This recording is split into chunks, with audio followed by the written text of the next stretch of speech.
जय गुरुजी, शुक्राना गुरुजी, अनंतम अनंतम शुक्राना गुरुजी। सभी साधु संगत जी को जय गुरुजी, शुक्राना गुरुजी, जय माता दी, राधे राधे, हरे कृष्णा।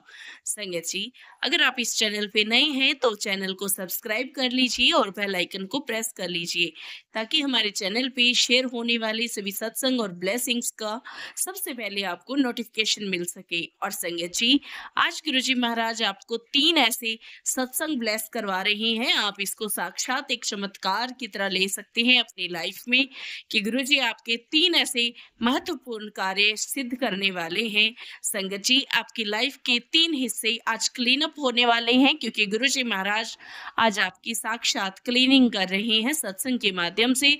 और देखिए संगत जी, गुरुजी महाराज कितने प्यार से झरने के पास बैठे हैं और इसी से आज आपकी क्लीनिंग भी होने वाली है। वैसे भी संगत जी, जब आप सत्संग सुनते हैं तो गुरुजी महाराज से आपके दिल के कनेक्शन तार से तार की तरह जुड़ जाते हैं और उसी से आपको ढेर सारी ब्लेसिंग्स तो मिलती ही है, साथ ही आपको इतने सारे प्रोस्पेक्टिव्स के बारे में पता लगता है, आपको इंट्यूशन होती है कि उसका सिर्फ और सिर्फ आप ही बता सकते हैं कि क्या वो इंट्यूशन थी।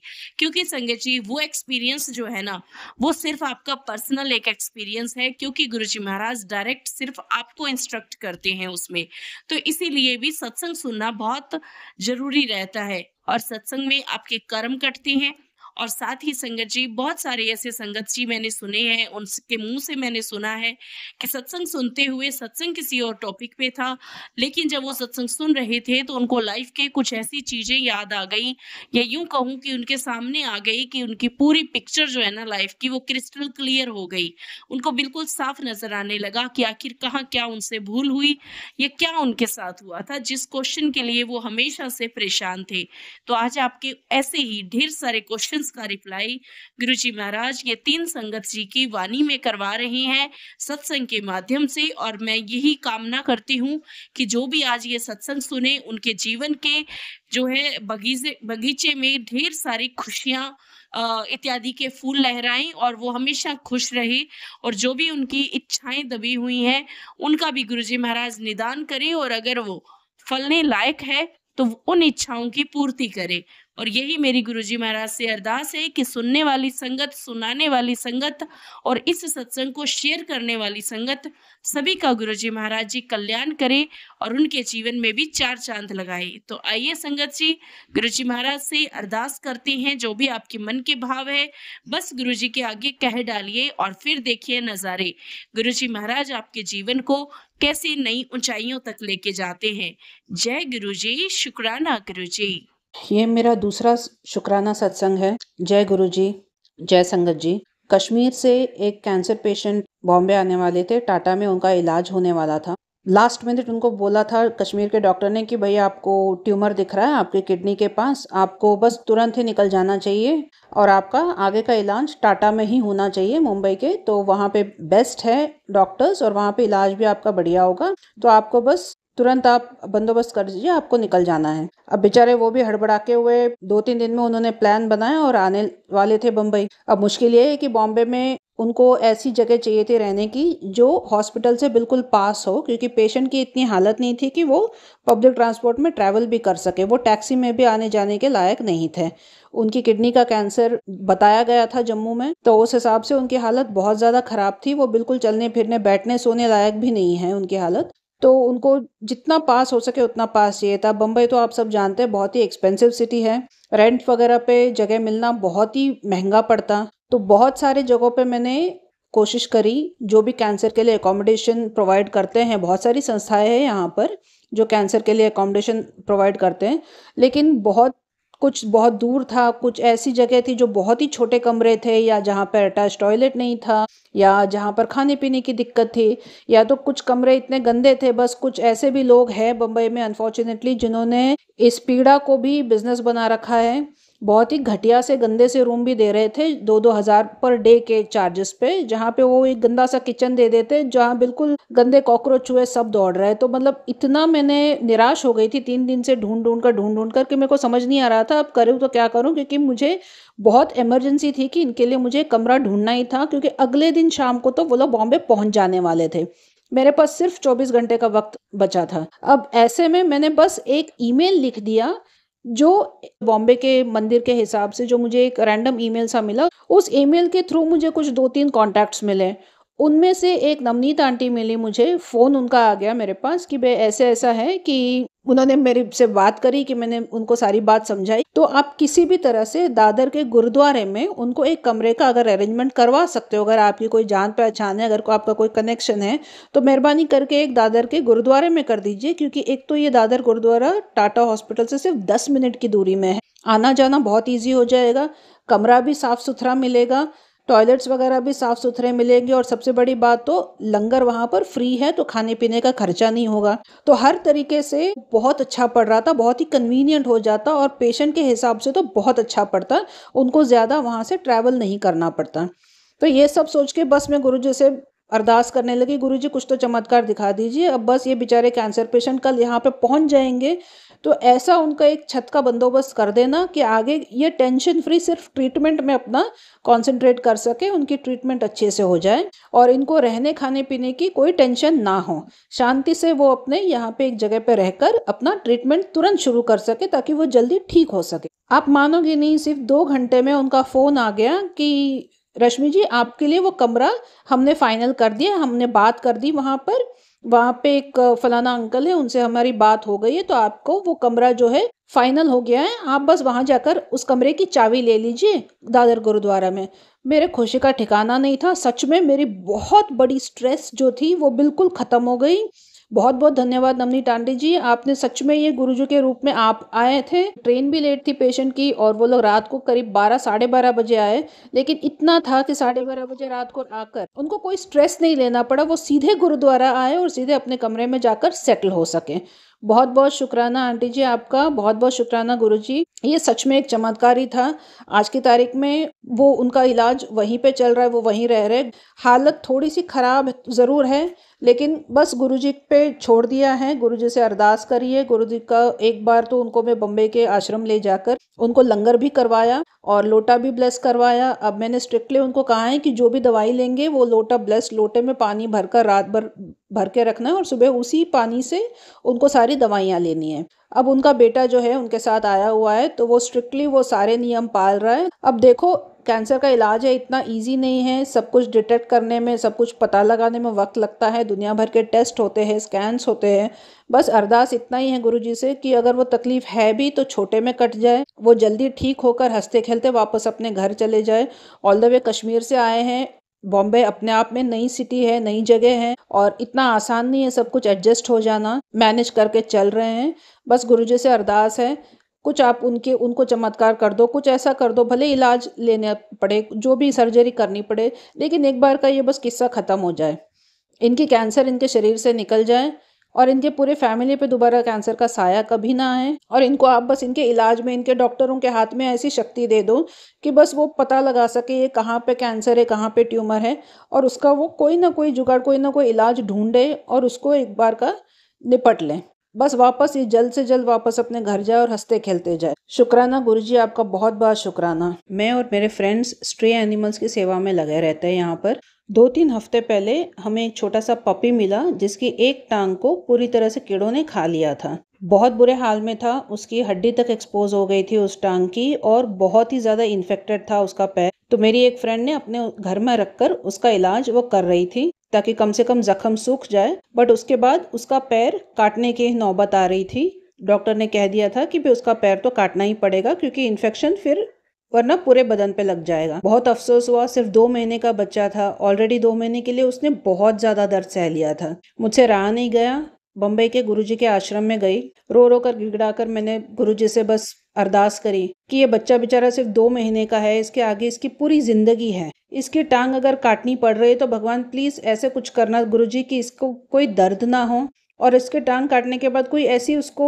घर मिले जहां पर आगे की जिंदगी ये बिल्कुल राजा की तरह रहे। 2 महीने में जो भी इसने तकलीफ झेली है, एक छोटे से पपी ने चुपचाप, उसमें शायद उसके सारे कर्म कट चुके होंगे। अब आगे की जिंदगी बिल्कुल ऐशो आराम से जिए। जिस दिन उसका एम्पुटेशन था उसी दिन खुशखबरी मिल गई हमको कि एक फैमिली है जिन्होंने उसके फोटोग्राफ्स देखे और तुरंत उन्होंने हाँ कह दिया कि जैसे ही ये बच्ची की सर्जरी हो जाएगा, बैंडेजेस हो जाएंगे, 1-2 दिन के पोस्ट ऑपरेटिव केयर के बाद वो लोग उसे अडॉप्ट करने के लिए रेडी हैं। हम इतने खुश हुए, शुक्राना गुरुजी, सच में ये चमत्कार ही था, क्योंकि अगर वो घर उसको अडॉप्ट नहीं करता तो बेचारे की शायद वापस कोई फॉस्टर केयर में उसको 4 और कुत्तों के साथ रखना पड़ता, या वर्स्ट केस सिनेरियो उसे दोबारा सड़क पे छोड़ आना पड़ता। आपने ऐसा कुछ नहीं होने दिया और उस बच्चे को एक बहुत ही अच्छा घर दिया। फिल्म इंडस्ट्री के लोग हैं, बहुत बड़ा घर है, उनके घर में और भी 2-3 कुत्ते बिल्लियां हैं। उन सबके साथ ये खेलते कूदते अच्छे से रहकर अब आगे की जो भी इसकी ज़िंदगी है, 15-20 साल की, जो भी भगवान ने उसको बख्शी है, वो पूरी ज़िंदगी बिल्कुल राजा की तरह जिएगा।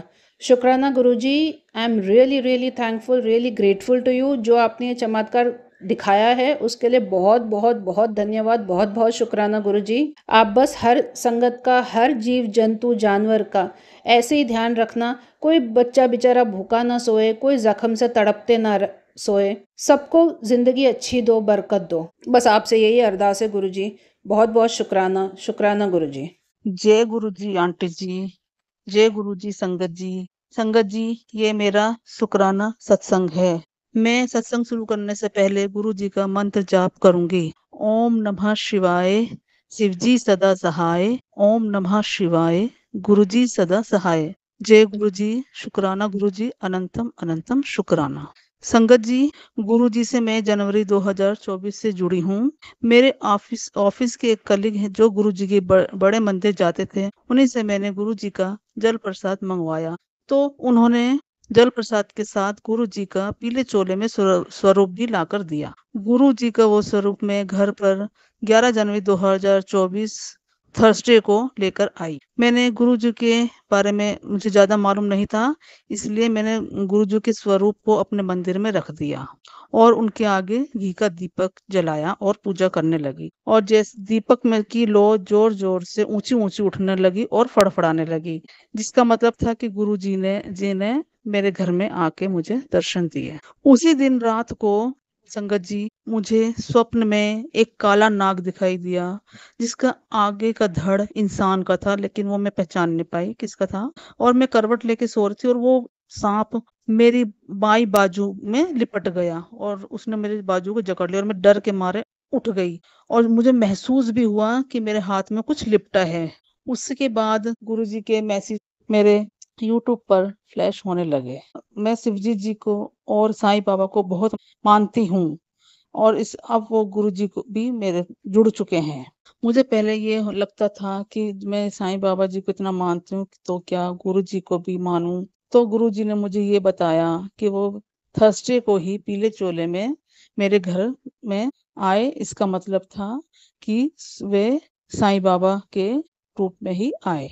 संगत जी, उसके बाद थर्सडे को जैसे मैंने सत्संग में सुना, मैंने संडे को गुरु जी का स्वरूप को फ्रेम करवाया और उसी दिन शाम को मैंने कड़ा प्रसाद, चाय प्रसाद बना के भोग लगाया। इस तरह से मैं गुरु जी के साथ जुड़ गई। फिर गुरु जी ने बहुत ही सारे चमत्कार किए। एक बार मेरा पुत्र जो जर्मनी में पढ़ने गया था, उसका वहां पे फ्रैक्चर हो गया। 2 महीने बाद वो जैसे तैसे इंडिया हमने उसको बुलाया ताकि वहां यहाँ पर उसका इलाज करा सकें। मैंने गुरुजी से अरदास की कि गुरुजी उसको सही सलामत इंडिया लेकर आना, और गुरुजी ने वैसा ही किया। वो जैसे अटेंडेंट के थ्रू वो बाहर तक एयरपोर्ट से इंडिया आईजे एयरपोर्ट पर पहुंचा और वहां से हम उसको अपने घर लेकर आए। जैसे ही घर आके वो अपने कमरे में गया, उसको बहुत ही अच्छी खुशबू आने लगी और मुझसे उसने पूछा कि मम्मी, आप इस कमरे में इतनी अच्छी खुशबू कैसे आ रही है, कि आपको भी आ रही है? मैंने कहा नहीं, मुझे नहीं आ रही, उसको आ रही। इसका मतलब गुरुजी उसने उसको उसके घर तक पहुंचा दिया और मैंने गुरुजी का शुक्राना किया। इसके बाद मैंने गुरुजी से अरदास की कि वो जल्द से जल्द स्वस्थ हो जाए, क्योंकि उसको वापस की पढ़ाई का नुकसान हो रहा था, उसको वापस भी जाना था। और गुरु 1 महीने के इलाज के बाद वो स्वस्थ होके वापस जर्मनी चला गया और मैंने तब भी गुरुजी से विनती की कि उसको सही सलामत जर्मनी पहुंचा देना, और गुरुजी ने ऐसा ही किया। शुक्राना गुरुजी। संगत जी, अभी तो मेरे और भी बहुत सारे सत्संग हैं, मैं ये सब बाद में बताऊंगी, नहीं तो सत्संग बहुत बड़ा हो जाएगा। अगर कोई सत्संग सुनाते समय मुझसे कोई गलती हुई तो कृपया करके मुझे क्षमा कर देना संगत जी। गुरुजी मुझे क्षमा कर देना। जय गुरुजी, शुक्राना गुरुजी, अनंतम अनंतम शुक्राना मेरे गुरुपा। और गुरुजी ने मुझे मोर के रूप में तितली के रूप में, बंदर के रूप में इतने दर्शन दिए, कबूतर के रूप में रोज दर्शन देते हैं, बहुत दर्शन देते हैं, तितली के रूप में भी रोज दर्शन देते हैं। जय गुरु जी, शुक्राना गुरु जी। संगत जी, मैं आपके साथ अपना शुक्राना सत्संग शेयर करना चाहूँगा और मैं अपना शुक्राना सत्संग गुरुजी के पवित्र मंत्र जाप से स्टार्ट करूँगा। ओम नमः शिवाय, शिव जी सदा सहाय। ओम नमः शिवाय, गुरु जी सदा सहाय। जय गुरु जी। संगत जी, मेरा सत्संग ऐसा है कि कहते हैं ना कि गुरुपा को जब अपनी संगत को या किसी को अपने बड़े मंदिर बुलाना आता है या बुलावा आता है तभी वो आदमी उधर जा सकता है, अदरवाइज वो कितनी भी कोशिश कर ले कुछ ना कुछ रुकावटें आती हैं या कुछ ना कुछ पर्पस से वो जा ही नहीं पाता। ऐसे ही हमारे साथ हो रहा था। मैं बहरीन से ही मैंने कुछ घर के इश्यूज थे, जैसे कि मैंने अपने पुराने सत्संगों में बताया कि मैं आ रहा था इंडिया, तब से मैंने घर वालों को यही बात बोली थी कि अपन पहले गुरुजी का मंत्र जाप और ये बड़े मंदिर जाके आएंगे, गुरुजी का आशीर्वाद लेके आएंगे, फिर वो चीज अपन इशू क्लियर करेंगे या उस इशू के लिए अपन बात करेंगे। संगत जी, वहां से हुआ ओके ठीक है, फिर कभी हाँ कभी ना, उसके फिर यहाँ भी आए तो चलता रहा क्या, अभी हाँ अभी रिजर्वेशन नहीं मिल रहा अभी। और संगत जी, आप मानेंगे नहीं, एक दिन अचानक से मेरे छोटे भाई ने हमको बताया कि रिजर्वेशन मिल रहा है, और आप मानेंगे नहीं, हमने रिजर्वेशन भी करवाया। पूरा सुबह हम गुरुजी के बड़े मंदिर भी पहुंचे, हमने दर्शन भी किए और हम रात को वापस भी आए। उसका सत्संग संगत जी, वहां पे मेरा एक सत्संग कि मैं कई दिन से यही सोचा था कि गुरुपा हम आपके बड़े मंदिर आ तो रहे हैं, बट हमारे को वहां पे आपके समक्ष बैठने का या करने का मौका मिले। ठीक है संगत, क्यों मैंने बहुत से सत्संग में ऐसा सुना था कि उधर अभी बैठने नहीं देते हैं या रुकने नहीं देते, उधर फटाफट बेचते जाते हैं, दर्शन करो और जाते जाओ। कि संगत जी, जब हम पहुंचे वहां पर तो हम दर्शन कर रहे थे, तो वहां से 2 लाइनें बनी हुई थी, और हम जिस लाइन में गए संगत जी, आप मानेंगे यकीन नहीं करेंगे, उधर हम सिर्फ टोटल 5 आदमी, यानी मैं, मेरे फादर, मेरी मदर और 2 अंकल आंटी और थे, और सेकंड लाइन में बहुत लाइन थी। हम 5 आदमियों को गुरुजी की गद्दी के बिल्कुल पास नजदीक हम लोग खड़े थे। हमने बाकायदा 10 मिनट वहां हम आराम से खड़े रहे, अरदास लगाई हमारी, गुरुजी के आशीर्वाद लिए, ब्लेसिंग्स लिए हम, और हमको किसी सेवादार ने किसी ने आगे जाने को नहीं कहा। आराम से बहुत ही अच्छा फील, वहां पे हम लोग रुके बाकायदा, इतना अच्छा लगा। और हमारे जस्ट पीछे से जो दूसरी लाइन आई तो उसमें सबको जल्दी जल्दी भेजे जा रहे थे। इस बात के लिए मैं गुरुपा को शुक्राना करना चाहूंगा। जय गुरुजी, शुक्राना गुरुजी, अनंत शुक्राना। देखिए गुरुजी कितनी जल्दी सुनते हैं। उसके बाद में उसी वहां पे ऐसा हुआ बड़े मंदिर में कि मैंने गुरुजी से बोला, गुरुजी काश आपके स्वरूप के सामने या आपके सामने बैठने का मौका मिलता। और आप संगत जी मानेंगे नहीं कि इतना बोलना हुआ, और हम जैसे ही लंगर प्रसाद वाली या कहते हैं लंगर हॉल है उधर उधर हम जैसे ही गए, हम एक जगह बैठ रहे थे बीच में ही, तो वहां पे सेवादार ने खड़ा कर दिया और आप बोले आप यहाँ नहीं बैठिए, आप वहां आगे जाके वहां पे कॉर्नर पे बैठिए। और आप संगत जी यकीन नहीं करेंगे कि वहां कॉर्नर पे हमको जो सीट मिली ऐसी मिली कि बिल्कुल हमारे ठीक सामने गुरुजी का स्वरूप और साइड में भी गुरुजी का स्वरूप, और दोनों साइड इतने अच्छे चोले में गुरुजी, एक में तो रेड चोले में और एक में येलो चोले, और ऐसे गुरुजी स्माइल दे रहे हैं। मैंने जैसे ही अपनी मम्मा को बताया, मैंने कहा मम्मी मैंने ये विश मांगी, तो देखिए गुरुपा ने कितनी जल्दी सुनी। हम लोग इतने खुश हुए, हमने वहीं पे जय गुरुजी, शुक्राना गुरुजी बोलना शुरू किया। और संगत जी, आप मानेंगे नहीं, मेरा दूसरा सत्संग इसी में ही ऐसा है कि उसके बाद आए तो मेरे हाथ में बहुत दर्द हो रखा था, जैसे जॉइंट होता ना राइट हैंड साइड में हथेली का, बहुत पेन हो रहा, बहुत पेन, ठीक ही नहीं हो रहा। हमने बहुत डॉक्टरों को दिखाया, डॉक्टर ने दवाई भी दी, इंजेक्शन भी लगाए, ठीक ही नहीं हो रहा। फिर मैंने अपने कई सत्संगों में मैं सुना कि गुरुजी के जो हथेली पे या टांग पे या जो भी चंदन का तिलक लगाते हैं, वो तिलक आप अपने जहाँ भी पेन है वहां लगाएंगे तो आपका दर्द ठीक हो जाता है। ऐसा सत्संगों में सुना था। तो मेरे पिताजी पूजा करते हैं, मेरे पिताजी भी गुरुजी से जुड़े हुए हैं, तो वो लगाते हैं। तो मैंने उन्हीं को बोला कि पिताजी आप जब इनकी गुरुजी की पूजा कर ले, तो गुरुजी की पूजा कर वो चंदन का थोड़ा सा लेप मेरे को भी लगा दे। मेरे हाथ की MRI करवा ली तो उनको नहीं समझ में आया कि ये पेन क्यों हो रहा है, एक्सरे करवा लिया तो नहीं समझ में आया, बस वो ये कि बोले हल्की सी नस खींची। और मैंने सिर्फ 2 दिन गुरुजी का चंदन स्वरूप लगाया, जो उनके स्वरूप पे तिलक लगाते हैं वो चंदन आप यकीन नहीं मानेंगे 2 दिन में मेरा हाथ ऐसे ठीक हुआ कि आप ये बोल नहीं सकते कि हाथ में कुछ प्रॉब्लम भी थी क्या। ऐसे देखिए कितनी जल्दी गुरुपा ठीक करते हैं, हेल्थ ब्लेस करते हैं। गुरुजी कितनी जल्दी सुनते हैं आपकी विशेष बात सच्चे मन से, और विश्वास रखिए आप गुरुपा पे। संगत जी, गुरुजी को सच्चे दिल से मानिए, विश्वास रखिए, आप उनको प्रॉपर सरेंडर कर दीजिए। आप देखिए आप पॉजिटिव रहेंगे, आप आपके कर्म अच्छे रखेंगे, तो आप देखिए आपका दिन कितने अच्छे बीतने चालू हो जाएंगे। आप यकीन मानेंगे ये मैं बहुत बहुत फील कर रहा हूँ, तभी मैं आज संगत जी शेयर कर रहा हूँ। और इसी के साथ मैं अपना सत्संग को यहीं विराम करना चाहता हूँ। अपने गुरु जी के पवित्र मंत्र जाप से ओम नमः शिवाय, शिव जी सदा सहाय। ओम नमः शिवाय, गुरु जी सदा सहाय। जय गुरु जी, शुक्राना गुरु जी, अनंतम अनंतम शुक्राना मेरे गुरुपा।